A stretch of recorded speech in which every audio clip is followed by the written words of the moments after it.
traditionally or historically, self-defense is centered in international law, I think in Article 51 correct. of the UN Charter. And I think even before that there was the Caroline Doctrine, there were different doctrines of self-defense. Correct.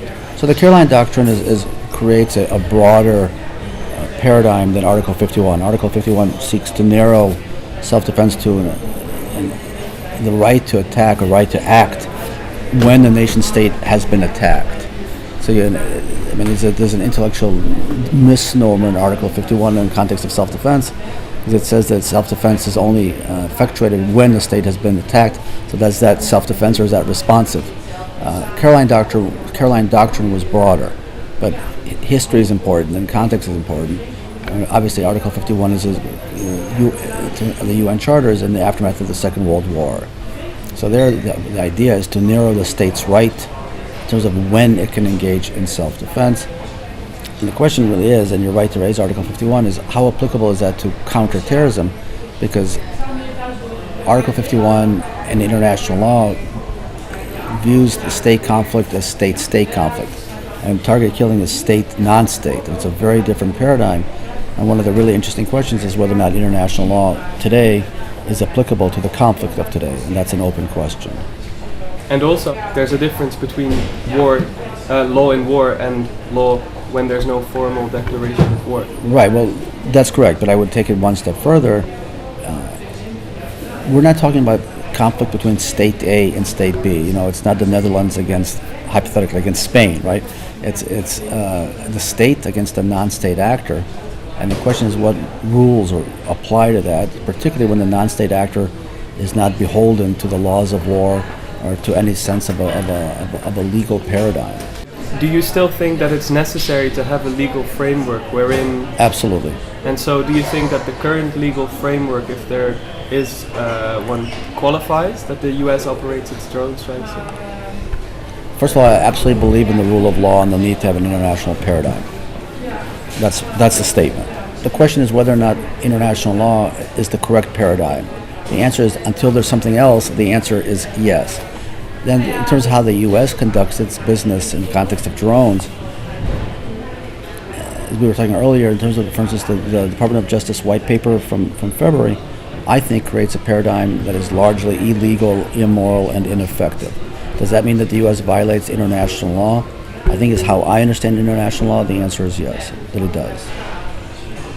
In the piece you wrote for The Guardian, you mentioned that the key question is not, it's about unmanned vehicles, it's about people being far away and the ethics of war. Those are important issues, but the key question is how do we define who to strike and what process is used to determine. So I'm an advocate of, not only intellectually speaking, but practically speaking, of what I call a criteria-based approach to target killing, in which there's literally a checklist of who's a legitimate target and when is that legitimate target a legitimate target. It's not enough to say that person X is a legitimate target. That's just part of the battle or part of the discussion. The more important question, or just as important, is when is that person. It's not enough to say that person is, but is he now engaged in such a manner that it justifies killing him. So it's who and when.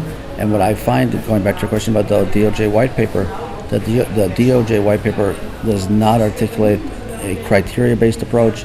It has a remarkably loose definition of imminence and a disturbingly loose definition of who is a legitimate target. That's why I said earlier that I think in terms of international law, morality, and effectiveness, the present drone policy is implemented by the United States, from my perspective, fails on all counts. Okay. You read a piece called Drone Policy, a Proposal Moving Forward, arguing to make the executive use of drones subject to judicial review. Could you elaborate on your proposal? I'm deeply skeptical about executive power.